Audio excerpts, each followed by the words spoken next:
And it's pretty intense. If no one's been out to the islands yet, I wouldn't go out to gawk. I go out, if there's no real reason to go out, I wouldn't go out. But if you have the ability to go out there, even to bring somebody, water, or to get, do something like that, it's a totally different world out there, and we have some of this construction equipment that if you look at it from the outside, you think everything's good, it's all good, but you start taking it apart and just filled with salt water, and stuff will never work again. Welcome to the Landscape Cafe and part 2 in this series. Brought to you with support from Fort Myers Garden Service, maintaining and protecting business and residential landscapes. Visit fortmyersgardenservice.com or call 239-990-7494.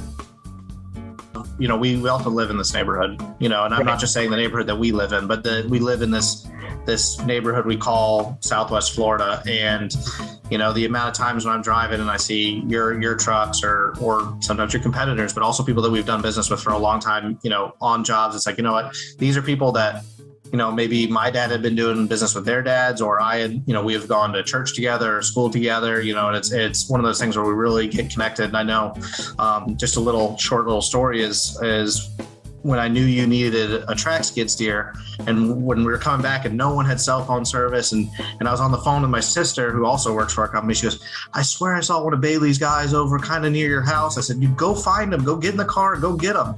I said, I'll have the machine here. I know cell phones aren't working, but we'll figure it out.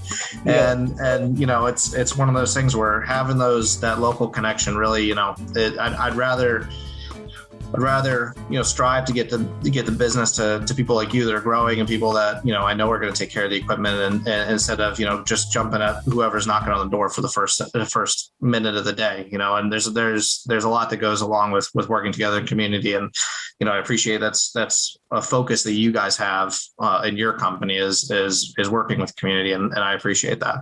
Yeah, for sure, man. I definitely think it's important for our small family businesses to stick together. It only makes us stronger. That was so cool after the hurricane. I pulled up and I was like, yes, he's here, because I couldn't get a hold of you. I was trying to text and call, hey, I'm on my way. I was hoping you were still there, and you were there, man. I got the machine loaded up. You gave me a few cases of water. I couldn't find water anywhere for my guys. And man, it was such a big win, after all the devastation, seeing all that, and then being able to get into that machine so I could go start clearing trees from the road, clearing them from our customers' houses and all that. Man, that was such a great feeling. That was like the biggest clutch thing ever that you guys have done for us. And you guys have came clutch quite a few times. And that was awesome, man. So I definitely appreciate that.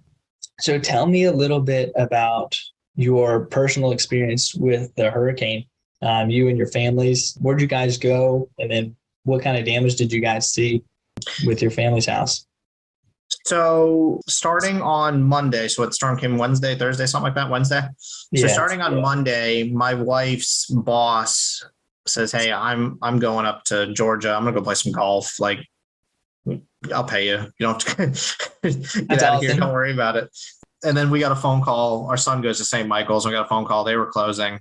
And so I told my wife, I said, honey, I'm on the phone right now with FP&L and LCEC. We partner a lot with LCEC. I think they were at my shop when you were there. And I said, I'm going to be working for the power companies for the next few days, whatever I got to do. So, and with our customers getting things lined up. So if her family lives over in Palm City, I said, just go over there. I said, then I don't have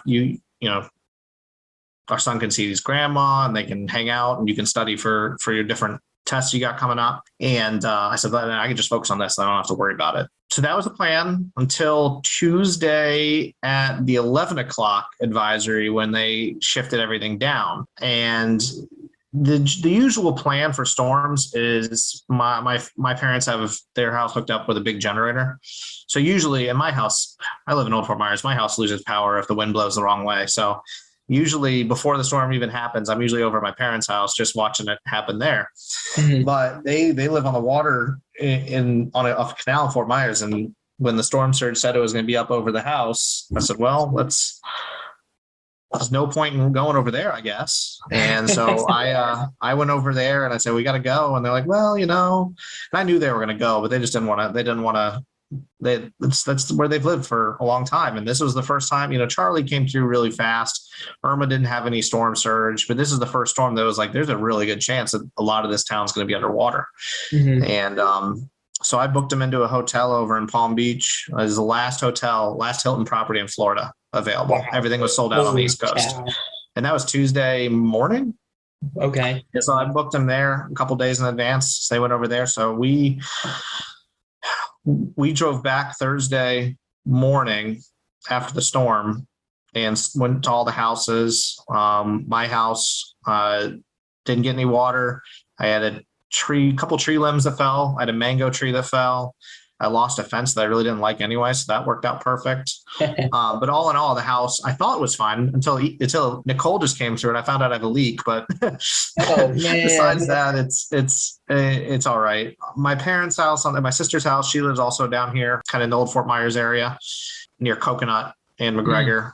Her house was good, but my parents on the water, they got a few feet of water in theirs, and so we went and for a few days just dumped all the stuff out of their house and put all the belongings in the street. And that was a sad moment. So now they're living in a rental property, and they'll be actually just building. They're going to knock down their house and build a house just because they want to live there, but they don't want to worry about it again. So they're lucky in that sense, but everybody's safe. And at the end of the day, that's all that matters. Our business for the most part was safe. We lost some high dollar equipment, but at the end of the day, it was luckily that usually we have a lot of stuff on the islands. That just turned out we didn't have a tremendous amount of stuff on the islands this like week period.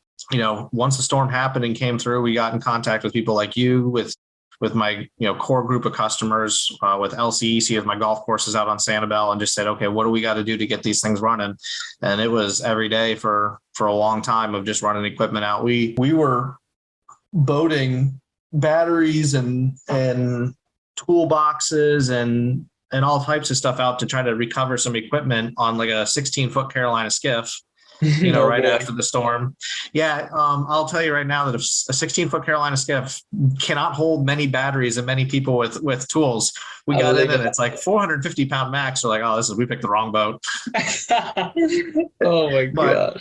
But we got out there and, and sadly those machines are all still dead, but it is what it is. We had to do what we had to do to try to make it happen. And we just, as we just rolled through it, just kept working with customers and working with our guys. We were able to, we ended up giving all of our guys small generators for their houses. So they have them now for forever.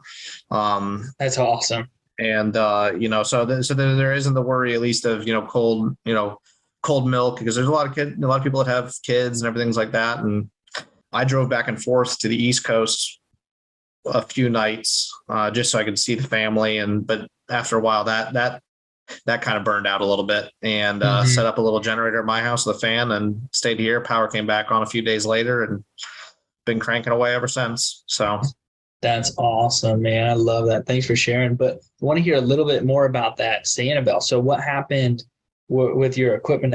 That was there a specific golf course that you have out there that you do a lot of business with? So none of my equipment at my golf courses got messed up, so that's good. Because I had stuff at the sanctuary, but the sanctuary actually, that whole neighborhood actually did really well. Where it was, didn't get much storm surge, and they're a little bit higher. But we had some equipment on West Golf. We had some equipment on down near Grandma Dots. We had some equipment actually not even on the beach, but off Winkler, which, I don't know if anybody saw the videos of the hospital, but around the corner from there. And it's pretty intense. If no one's been out to the islands yet, I wouldn't go out to gawk.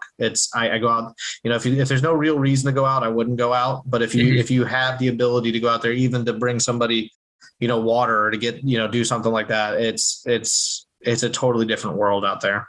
And we have some of this construction equipment that if you look at it from the outside, you think everything's good. It's all good, but you start taking it apart and just filled with salt water. And stuff will never work again.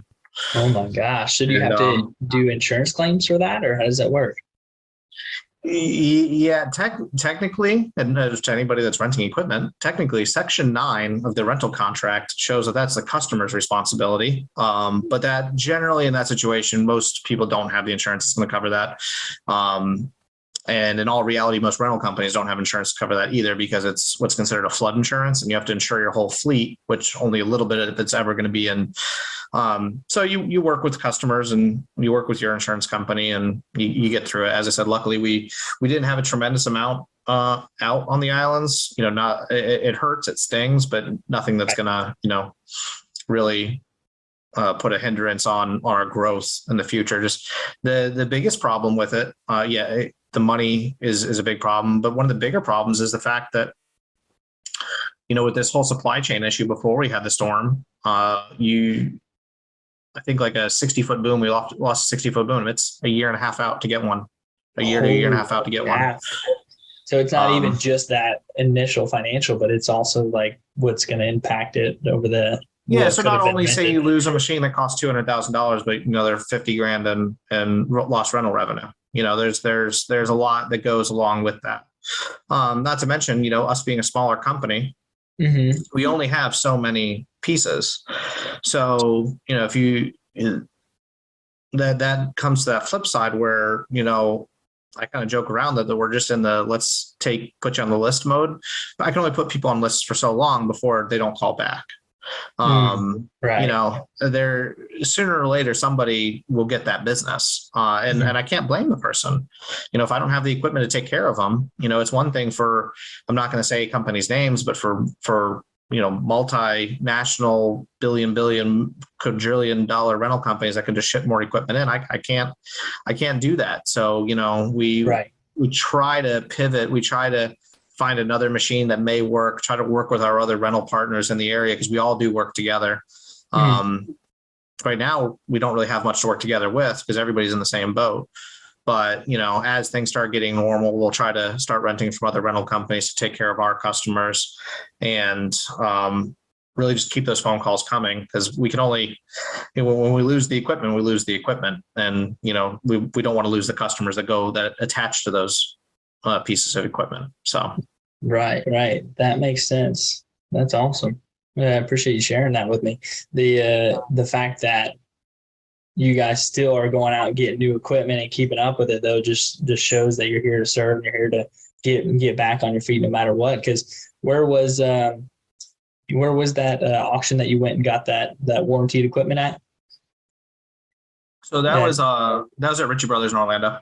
Okay, cool. So you drove up there and got some equipment and brought it back. Yeah, went up on a Tuesday, looked at the equipment, and bought it on Thursday at their auction, and had parts. Since I went up there on Tuesday, I already had parts on order. Parts for next day aired, and we're on the ground as the machines landed here on Friday. And so that was a week ago, and 2 out of 3 of them are on rent. So wow, I bet that feels good.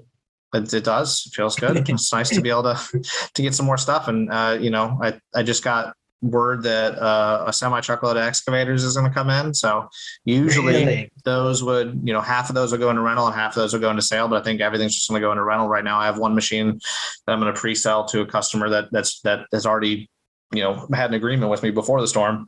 But besides that, everything else on this order is going to be just to go out into the rental market and really just get out there and make it happen. That is awesome. That is really cool. I love equipment. I love getting to hop on a machine and take off with it, get after it, and get working with it. It's so much nicer than operating a piece of machinery rather than digging out a stump by hand or something ridiculous like that when I first started. But I love purchasing new trucks, new trailers, new machines. And do you enjoy that part, or is that part more monotonous because you do it all the time? No, I do enjoy it. I wish I had this on video. I'll send the video later because I have to take a better video. Yeah. But we just got in for a customer you guys have probably used them, the little compactors that you use for like pavers and like dirt and stuff like that. Oh yeah, those are great. That vibrate the ground. And I just ordered in for a customer. I just got one in. It's one about 8 times the size of that, and it's remote control. Really? So it looks like a little like droid or something from Star Wars, and just vibrates around, and you can drive it like a skid steer from like 200 feet away. It's for a large underground contractor here in town that's doing really deep footers for a high rise near Naples. So they can't put people or compactors down in that hole to do it. They have to use a remote control machine. So it's cool to be able to do that stuff. I mean, yeah, I get a lot of normal stuff in that for most people would be, cool. But for me, yes, because I've done it for a long time, it's like, okay, yeah, I see those all the time. It's good. But with this, I was actually sick yesterday and didn't really go to work much. I went in to go play with that when it came off the truck. And then I was like, just don't come near me. I don't feel well. And then I went home. But it was one of those, it's one of those cool things that, it's nice to see, new technology in the world, and to see, some of the different changing, whether it's going to be go to more, whether it's good or bad, I don't know, but more robotics, more battery power, different things like that. Keeping people away from some jobs for safety, like that machine is purely used just for safety, which is very cool that's been thought of. It is, you don't want to think about why it was thought of, but it's a very cool, innovative machine that's here, and we're glad to be able to sell that to our customers and work with that. That is really cool. I'll try to take a video and send it to you guys. It's very cool. So I have to ask, what does something like that cost?